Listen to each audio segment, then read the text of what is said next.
Hello student, welcome to the Brain Craft Academy. आज हम पढ़ेंगे क्लास 8 का चैप्टर 5 जिसका नाम है वर्ग और वर्गमूल।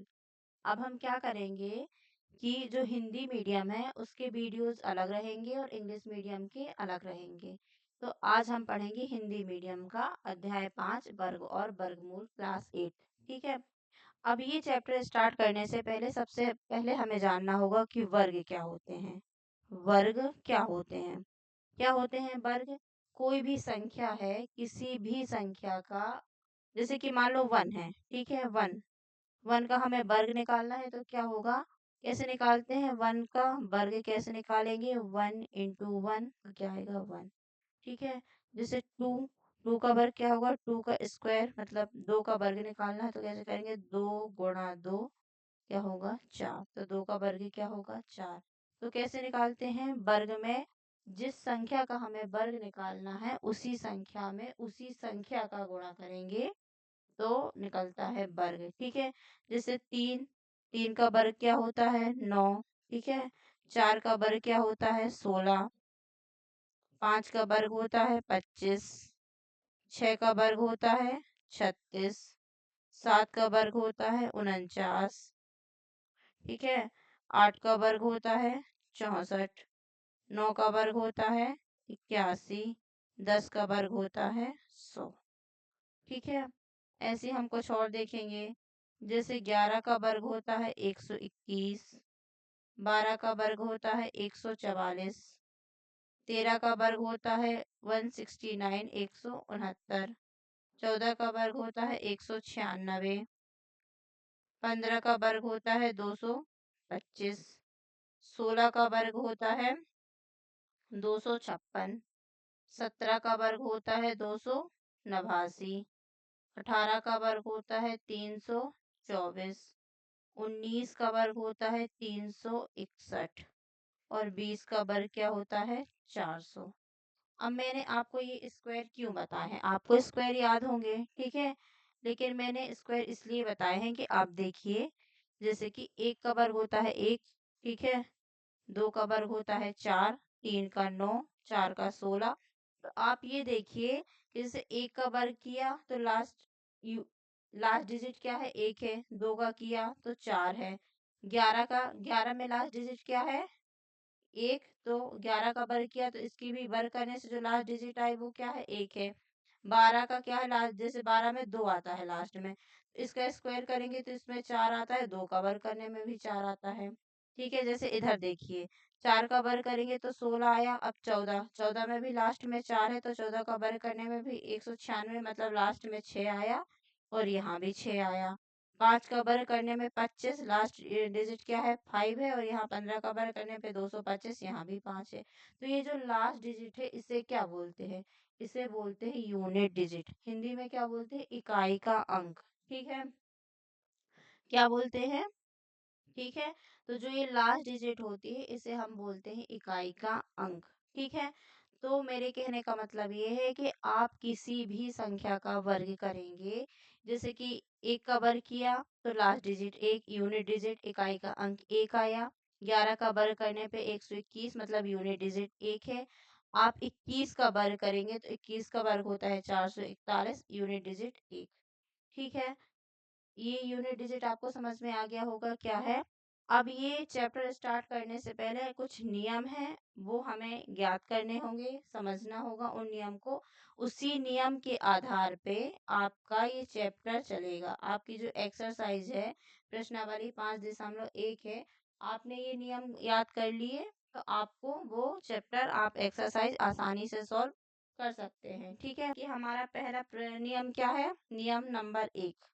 पहला नियम हमारा है कि सभी वर्ग संख्याएं जो हैं, ठीक है, क्या है? लिखेंगे हम सभी वर्ग संख्याएं,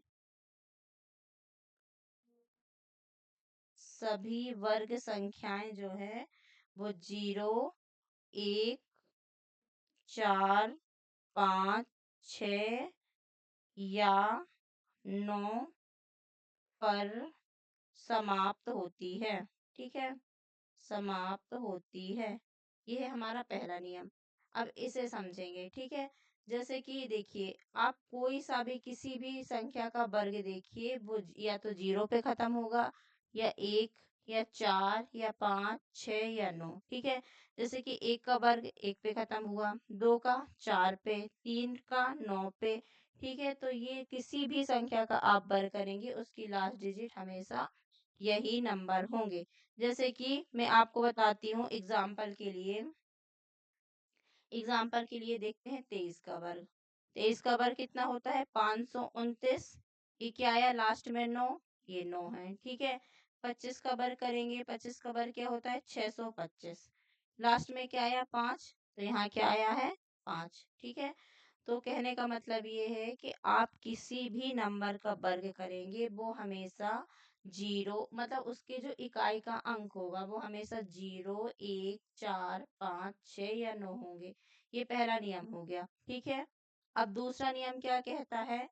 दूसरा नियम बोलता है कि इसके अलावा कौन कौन से नंबर बचे हैं। तो हमारा बचा है 2, 3, 7 और 8, ठीक है। तो जिसकी इकाई के अंक 2, 3, 7 और 8 होंगे, वो संख्या कभी भी पूर्ण वर्ग संख्या नहीं होती है, ठीक है। तो क्या लिखेंगे? जो संख्याएं, ठीक है, संख्याएं जो संख्याएं 2, 3, 7, 8 पर समाप्त होती हैं, पर समाप्त होती हैं, ठीक है, वे कभी भी पूर्ण वर्ग संख्या नहीं होती हैं। वे कभी भी वे कभी भी पूर्ण वर्ग संख्या नहीं होती है, ठीक है। ये हो गया हमारा दूसरा नियम। जब आप ये नंबर याद करेंगे कि कौन कौन से नंबर होते हैं वर्ग करने पे यूनिट डिजिट, तो ये ऑटोमेटिक याद हो जाएगा। इसके अलावा जो भी नंबर बचे हैं, या फिर ये नंबर याद करेंगे तो ये नंबर याद हो जाएंगे, 2, 3, 7, 8। इसको याद करिए तो ये अपने आप याद हो जाएगा, ठीक है। तीसरा नंबर हमारा बोलता है, तीसरा नियम तीसरा नियम हमारा है कि पूर्ण वर्ग संख्याओं के अंत में हमेशा शून्य की संख्या सम होती है, ठीक है। नियम क्या है? तीसरा नियम है कि वर्ग संख्याओं के अंत में पूर्ण वर्ग संख्याओं के अंत में शून्यों की संख्या कितनी होती है? शून्यों की संख्या केवल या हमेशा कैसी होती है? सम होती है, ठीक है। जैसे कि अभी आपने देखा, एग्जाम्पल के लिए हम देखते हैं, क्या देखेंगे? जैसे 10 है, ठीक है। 10 का वर्ग क्या होगा? 100 होगा, आपको पता होगा। 40 का निकालेंगे तो क्या होगा? 1600, ठीक है। पूर्ण वर्ग, ये पूर्ण वर्ग है, तो पूर्ण वर्ग में दो क्या है? 2 जीरो है ना, यहाँ भी 2 जीरो है। यदि हम 100 का वर्ग निकालेंगे तो 100 का वर्ग क्या होगा? 10,000, ठीक है। क्या होगा? तो इसमें भी क्या है? 4 है। कोई भी, जैसे 1000, 1000 जो है वह किसी भी संख्या का पूर्ण वर्ग नहीं है, ठीक है। तो इस नियम से हम समझेंगे कि पूर्ण वर्ग संख्याओं के अंत में शून्यों की संख्या कैसी होती है? हमेशा सम होती है, ठीक है। अब चौथा नियम और आखिरी नियम हमारा क्या है? चौथा नियम यहाँ लिखती हूँ, ठीक है। चौथा नियम है हमारा कि सम संख्या का वर्ग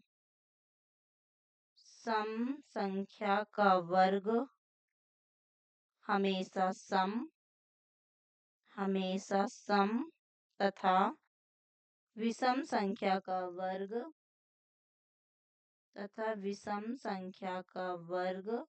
हमेशा विषम होता है।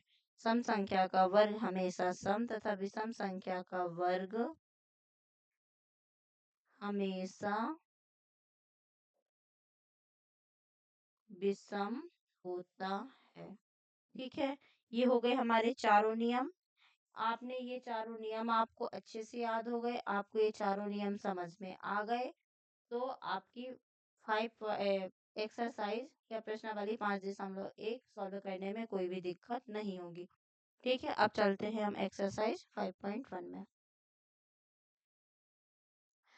प्रश्नावली 5.1 इसका पहला क्वेश्चन है कि निम्नलिखित संख्याओं के वर्गों के इकाई के अंक क्या होंगे। ठीक है, ये जो नंबर है जैसे 81, पहला क्वेश्चन क्या है 81, हमें 81 का वर्ग करना है और बताना है कि इसका इकाई का अंक क्या होगा। ठीक है, इकाई का अंक बताना है। तो मैंने आपको बताया कि इकाई का अंक क्या होता है, जो ये हमारा लास्ट नंबर होता है वो होता है हमारा इकाई का अंक। ठीक है, जैसे हम करेंगे यदि 81 गुणे 81, ठीक है, एक का दोनों में करेंगे तो 81 आएगा, इंटू 8 का एक में करेंगे तो 8, 8 का 8 में करेंगे तो 8 अठैया 64। ठीक है, 1 8 8 हासिल आई 1 4 1 5 और 6, ये कितना आया हमारा 65 61। इसमें इकाई का अंक क्या है हमारा 1। तो 81 का जो हम वर्ग करेंगे इकाई का अंक क्या आएगा 1। ठीक है, अब चलो 81 तो छोटा नंबर था हमने कर लिया, मान लो क्वेश्चन ने हमें दे दिया है इतना बड़ा नंबर, तो क्या हम इतने बड़े नंबर का वर्ग करेंगे, टाइम नहीं लगेगा। ठीक है, तो इसे हम कैसे सॉल्व करेंगे, जैसे हमारा फर्स्ट क्वेश्चन है 81, ठीक है, इसका वर्ग निकालना है, तो हम क्या करेंगे जो हमारा इकाई का अंक है हम सिर्फ उसका वर्ग करेंगे। ठीक है, इकाई का अंक मतलब एक, एक का वर्ग क्या होता है एक। ठीक है, तो 81 का वर्ग करने पे इकाई का अंक जो आएगा हमारा वो आएगा एक। ठीक है, तो इसे हम कैसे लिखेंगे, इसे हम आंसर में लिखेंगे, लिखेंगे कि 81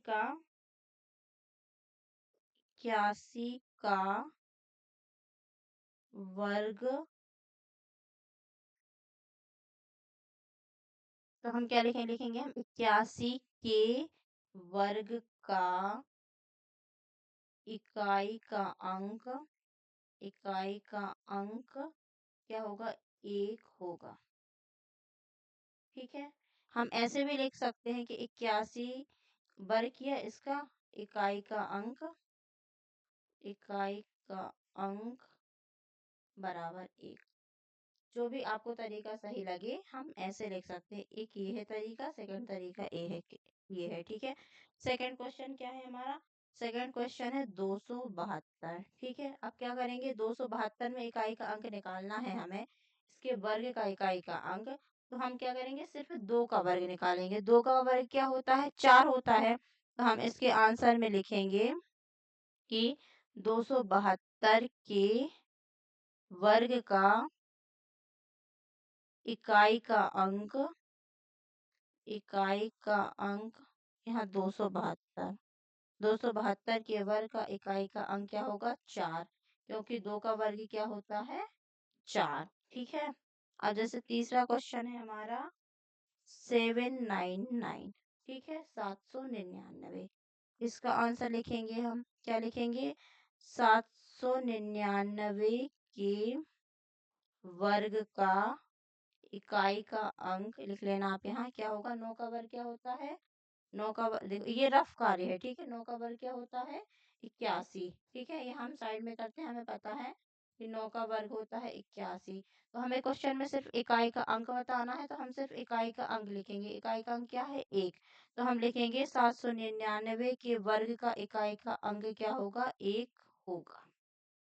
ठीक है, ऐसे ही हमारा चौथा क्वेश्चन क्या है, चौथा क्वेश्चन है 3853, 3853। ठीक है, तो ये जो है 3853 के वर्ग का इकाई का अंक क्या होगा, 3 का वर्ग कितना होता है 9, तो इसके इकाई का अंक क्या होगा 9 होगा। ठीक है,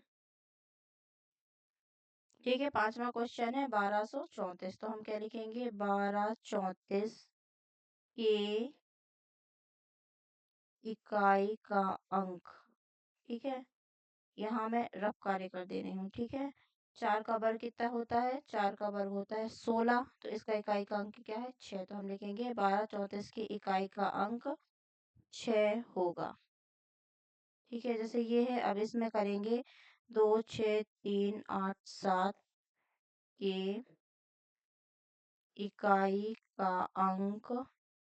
अब ये इसमें क्या है, लास्ट में 7 है, इकाई है तो 7 का वर्ग निकाले होंगे हम, तो 7 का वर्ग क्या होता है, 49। ठीक है, तो इकाई का अंक क्या आया, 9। तो हम लिखेंगे इकाई का अंक इसके 9 होगा। ठीक है, जैसे ये क्वेश्चन है कि 5, 2, 6, 9, 8 के इकाई का अंक, इकाई का अंक। ठीक है, अब देखो 8 का वर्ग क्या होता है, 64। ठीक है, इतने के यहाँ लिखेंगे वर्ग का। ठीक है, ये मैं वर्ग का नहीं लिखी हूँ, वर्ग का, वर्ग का इकाई का अंक। 8 का इकाई, 8 का वर्ग क्या होता है, 64। तो इकाई का अंक क्या होगा, 4। तो लिखेंगे इस नंबर के वर्ग का इकाई का अंक 4 होगा। ठीक है, जैसे ये नंबर है, इसमें क्या लिखेंगे, 9, 9, 8, 8, 0 के वर्ग का इकाई का अंक, इकाई का अंक। अब 0 है, 0 का वर्ग क्या होगा, 0 होगा, जैसे कि 10। ठीक है, 10 में लास्ट में क्या आया है, 0 है, तो 10 का वर्ग करेंगे तो 100 आएगा। मतलब कोई भी नंबर हो, यदि लास्ट डिजिट 0 है तो उसका वर्ग लास्ट में 0 ही आएगा। ठीक है, इकाई का अंक उसका 0 ही होगा। मतलब 9, 9, 8, 8, 0 के वर्ग का इकाई का अंक 0 होगा। ठीक है, अब इसका करेंगे 12,796 के वर्ग का इकाई का अंक। 6 का वर्ग क्या होता है, 36। तो यूनिट डिजिट क्या आई, 6। इकाई का अंक क्या है, 6।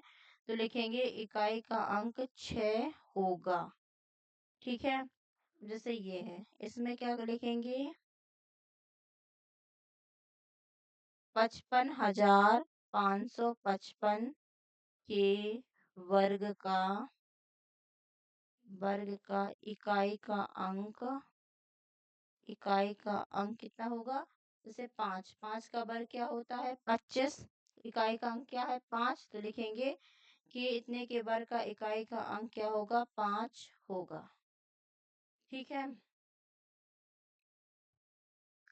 अब सेकंड क्वेश्चन है हमारा कि निम्नलिखित संख्याएं स्पष्ट स्पष्ट रूप से पूर्ण वर्ग संख्याएं नहीं है, इसका कारण दीजिए। ठीक है, अभी हमने जो सेकंड नियम पढ़ा था, उसमें हमने सेकंड नियम में क्या पढ़ा था कि यदि किसी संख्या की लास्ट डिजिट क्या आती है, यदि किसी संख्या की लास्ट डिजिट 2, 3, 7, 8 होती है तो वो संख्याएं पूर्ण वर्ग संख्याएं नहीं होती हैं।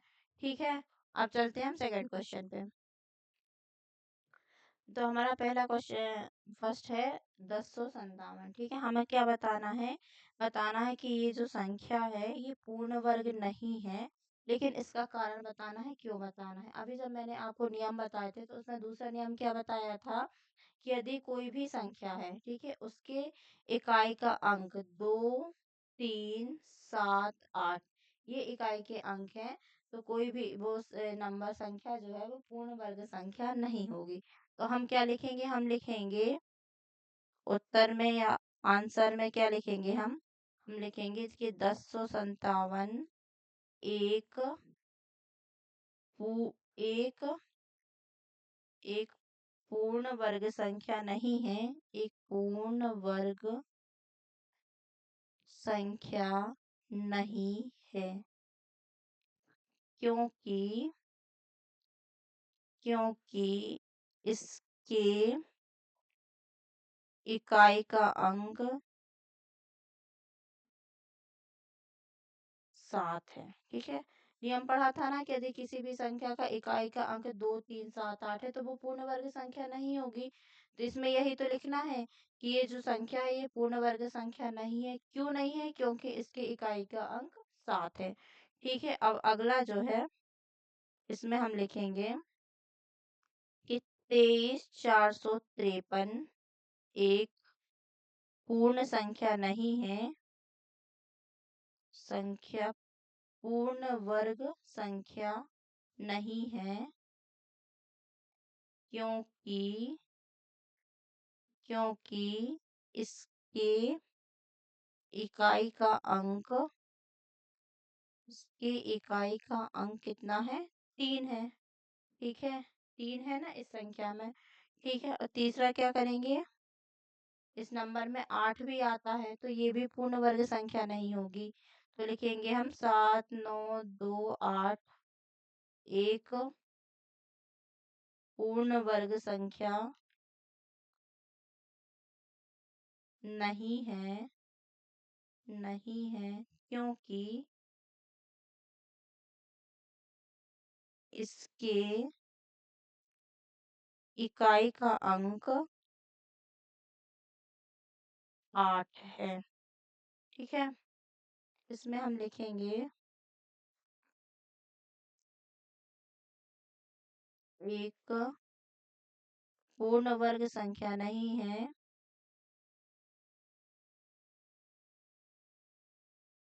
नहीं है, क्योंकि इसके इकाई का अंक कितना है? 2 है। ठीक है, आप ये वाला नियम याद रखेंगे कि यदि किसी भी संख्या का इकाई का अंक 2 3 7 8 है तो वो संख्या एक पूर्ण वर्ग संख्या नहीं होगी। अब इसमें क्या करेंगे? तो अगला नियम हमने ये भी पढ़ा था। क्या पढ़ा था? अगला नियम हमने पढ़ा था कि पूर्ण वर्ग संख्याओं के अंत में शून्यों की संख्या सम होती है। पढ़ा था ना? थर्ड नियम हमने पढ़ा था कि कोई भी पूर्ण वर्ग संख्या है तो उसमें जो शून्यों की संख्या होती है वो सम होती है। इसमें शून्यों की संख्या कितनी है? 3, और 3 क्या है? एक विषम है। तो हम क्या लिखेंगे कि 64,000 एक पूर्ण वर्ग संख्या नहीं है, एक पूर्ण वर्ग संख्या नहीं है, नहीं है, क्योंकि क्योंकि इसमें क्योंकि इसमें शून्यों की संख्या कैसी है? विषम है। शून्यों की संख्या विषम है। ठीक है, अगला क्वेश्चन है हमारा ये। ठीक है, 8 9 7 2 2। ठीक है, तो ये पूर्ण वर्ग संख्या क्यों नहीं है? कि उसमें इकाई का अंक 2 है। तो हम लिखेंगे कि 8 9 7 2 2 एक, यही लिखना है, पूर्ण वर्ग संख्या नहीं है क्योंकि इसमें इकाई का अंक कितना है? 2 है। ठीक है, आप ये लिख लीजिएगा। ठीक है, इसमें हम क्या करेंगे? इसमें हम लिखेंगे इसमें हम लिखेंगे कि जो ये नंबर है हमारा, ये एक पूर्ण वर्ग संख्या नहीं है। क्यों? क्योंकि इसमें इकाई मतलब शून्यों की जो संख्या है वो विषम है। ठीक है, तो किसी भी संख्या में यदि शून्यों की संख्या विषम है तो वो पूर्ण वर्ग संख्या नहीं होती है। तो हम यहाँ लिखेंगे, इसमें हम लिखेंगे कि एक पूर्ण वर्ग संख्या नहीं है, पूर्ण वर्ग संख्या नहीं है, क्योंकि इसमें शून्यों की संख्या शून्यों की संख्या कैसी है? विषम है। ठीक है, इसका हल होगा 5 0 5 0 5 0। यह एक पूर्ण वर्ग संख्या नहीं है, संख्या नहीं है, क्योंकि क्यों नहीं है? क्योंकि इसमें जो शून्यों की संख्या है वो विषम है, एक ही लास्ट में है शून्य। और क्या है? ये विषम है, तो लिखेंगे यह एक पूर्ण वर्गीय संख्या नहीं है क्योंकि इसमें शून्यों की संख्या विषम है।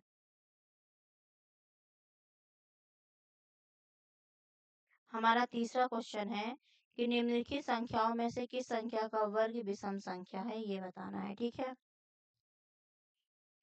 हमें क्वेश्चन में बताना है कि निम्नलिखित संख्याओं में से किस संख्या का वर्ग विषम संख्या होगा। ठीक है, फोर्थ नियम बताया था आपको। फोर्थ नियम क्या बताया था जब नियम बताए थे? तो उसमें चौथा नियम था हमारा कि कोई भी संख्या है, ठीक है, सम संख्या का वर्ग हमेशा सम संख्या होती है और विषम संख्या का वर्ग हमेशा विषम संख्या होती है। ठीक है, तो ये क्या है, अब देखिए इसकी यूनिट डिजिट इकाई का अंक 1 है। अब जब इकाई का अंक 1 है तो ये हमारी संख्या हो गई विषम संख्या, तो इसका वर्ग करने पे भी क्या आएगा, विषम संख्या आएगी। तो हम लिखेंगे कि क्या लिखेंगे कि 431 का वर्ग एक विषम संख्या होगी। ठीक है, क्योंकि क्योंकि विषम संख्या का वर्ग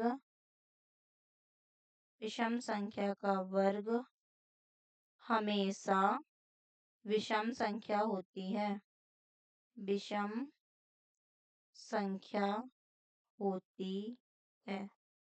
ठीक है, अब इसमें क्या करेंगे, इसका इकाई का अंक 6 है, तो ये एक सम संख्या है, तो इसका वर्ग भी क्या होगा, सम संख्या होगा।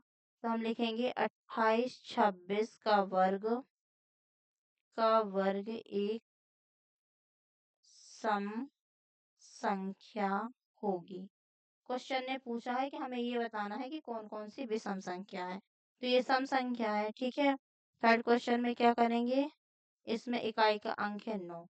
अब इकाई का अंक 9 है तो इसका वर्ग करने पे भी संख्या क्या आएगी, विषम संख्या ही आएगी। जैसे कि आप यहाँ देखिए, ये रफ बता रही हूँ, ठीक है, जैसे कि 9 है तो 9 का वर्ग क्या होगा, 81। लास्ट में तो एक आया ना, एक भी क्या है, एक विषम संख्या है। ठीक है, तो हम लिखेंगे कि का वर्ग विषम संख्या होगी, विषम संख्या होगी, क्योंकि क्योंकि विषम संख्या का वर्ग हमेशा विषम संख्या होती है, क्योंकि विषम संख्या का वर्ग हमेशा विषम संख्या होती है, होती है। ठीक है, अब ये है हमारा लास्ट क्वेश्चन इसका। इसमें इकाई का अंक है 4, ये एक सम संख्या है तो इसका वर्ग करने पे भी सम संख्या आएगी। तो हम लिखेंगे 82,004 का वर्ग सम संख्या होगी, का वर्ग सम संख्या होगी, क्योंकि क्योंकि सम संख्या का वर्ग सम संख्या का वर्ग हमेशा सम संख्या होती है, सम संख्या होती है। ठीक है,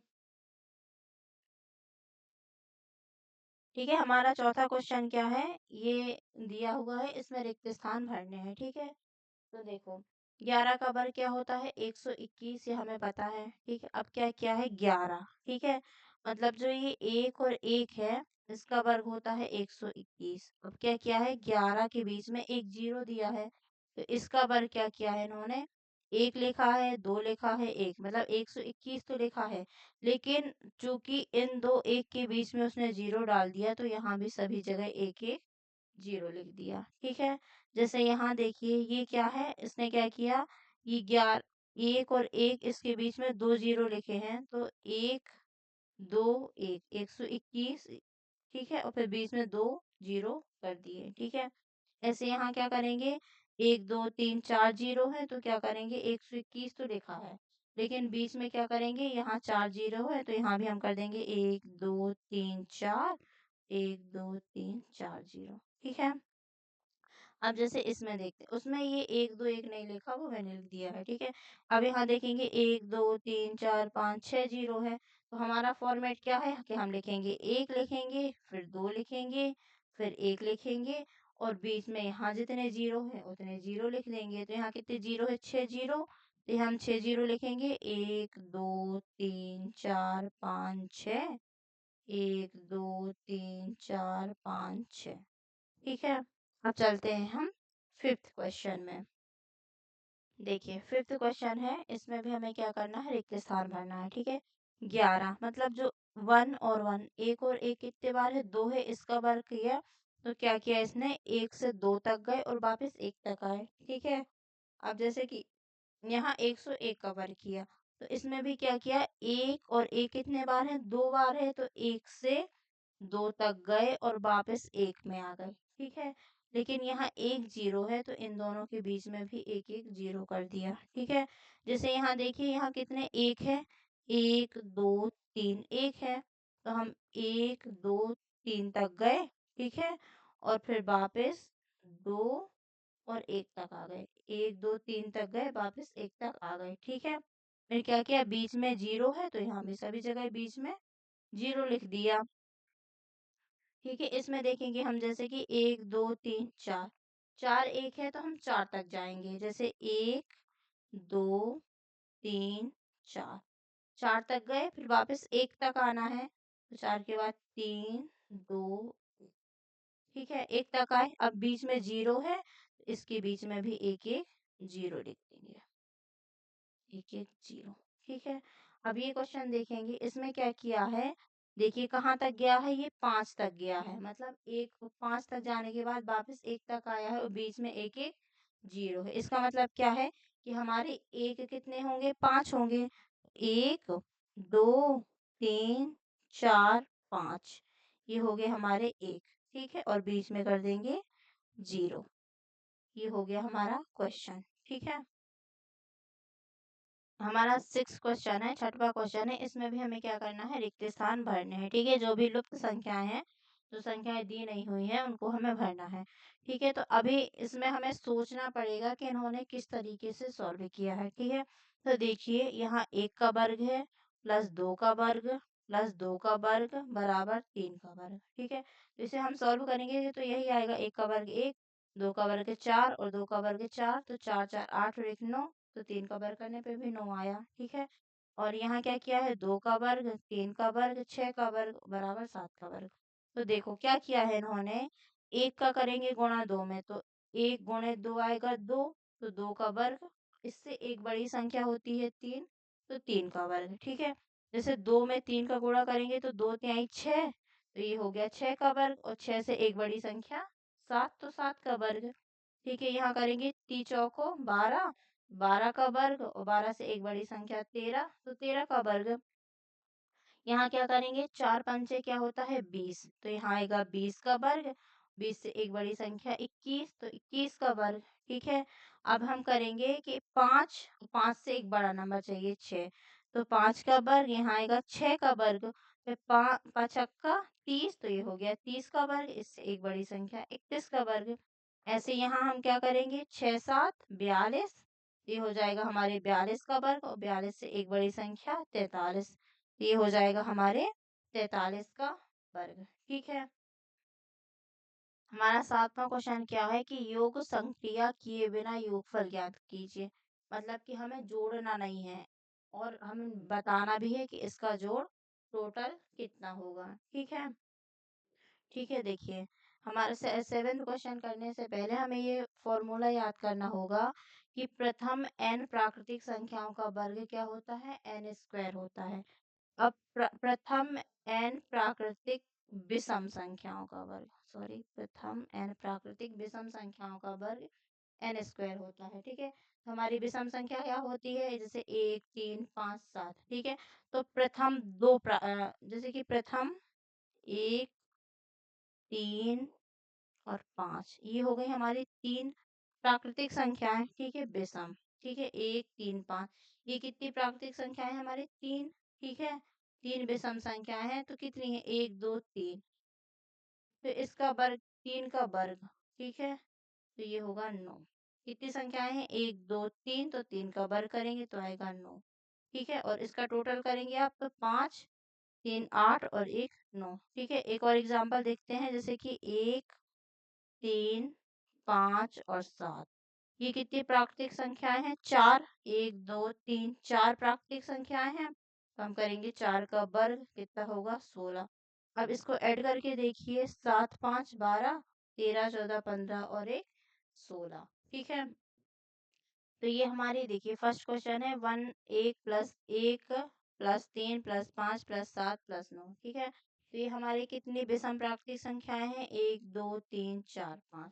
तो हमारा फॉर्मूला क्या होता है, जितनी विषम संख्या है उसका वर्ग। तो कितनी विषम संख्याएं हैं 5, तो हम निकालेंगे 5 का वर्ग। कितना होगा 5 का वर्ग क्या होता है 25। ये हो गया हमारा आंसर। ठीक है, जैसे ये क्वेश्चन है, इसमें हम देखेंगे कितनी संख्याएं हैं 1 2 3 4 5 6 7 8 9 10। कितनी संख्याएं हैं 10, तो हम करेंगे 10 का वर्ग। 10 का वर्ग क्या होता है 100। ये हो गया हमारा आंसर। ठीक है, इसे हम सॉल्व करेंगे।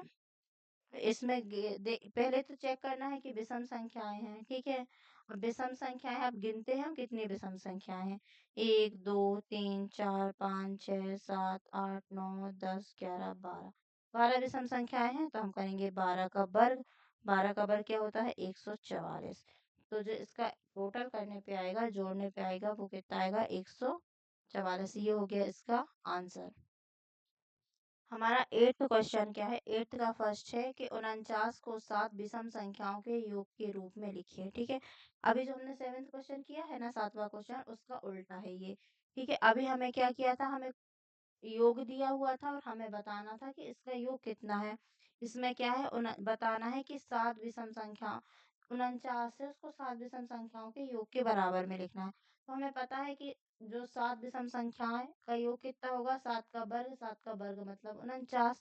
तो इसे हम कैसे लिखेंगे, 7 विषम संख्याएं में लिखेंगे। तो पहली विषम संख्या 1 plus 3 plus 5 plus 7 plus 9 plus 11। कितनी हो गई 1 2 3 4 5 6, 11 के बाद 13।